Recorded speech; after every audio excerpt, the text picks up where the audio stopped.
ఇంట్లోనే మనకు ఎప్పుడు కావాలో అప్పుడు వచ్చి పన్నీర్ చేసుకోవచ్చండి. చాలా ఈజీగా అండ్ ఫాస్ట్గా కూడా చేసుకోవచ్చు. చూడండి ఎంత సాఫ్ట్గా ఉందో. నేను ఇంట్లో చేసిన పన్నీరే అండి ఇది. దాంతోనే కర్రీ చేశాను, దాని తర్వాత సూప్ కూడా చేశాను వెజిటబుల్స్ అంతా వేసి. చాలా బాగుంటుందండి, సాఫ్ట్గా కూడా ఉంటుంది. 2 ప్యాకెట్స్ ఆఫ్ మిల్క్ ఒక బౌల్లో వేసేసి బాయిల్ చేసేసి, బాయిల్ అయ్యాక 2 లెమన్స్ పిండేసి దాంట్లో వేసేయాలండి. అప్పుడు చూడండి ఎంత సెపరేట్గా ఇలా వచ్చేస్తుంది.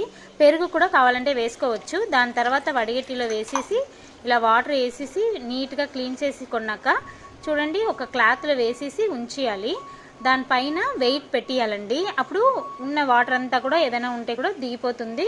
1 అవర్ ఉంచేసాక ఓపెన్ చేసి చూస్తే చూడండి ఎంత సూపర్గా వచ్చిందో. సాఫ్ట్గా కూడా ఉంటుందండి. ఇంకా మనకు కావాల్సినప్పుడు మనం కట్ చేసుకొని యూస్ చేసుకోవడమే. కావాలంటే మీరు స్టోర్ చేసి కూడా ఉంచుకోవచ్చు. చాలా బాగుంటుందండి.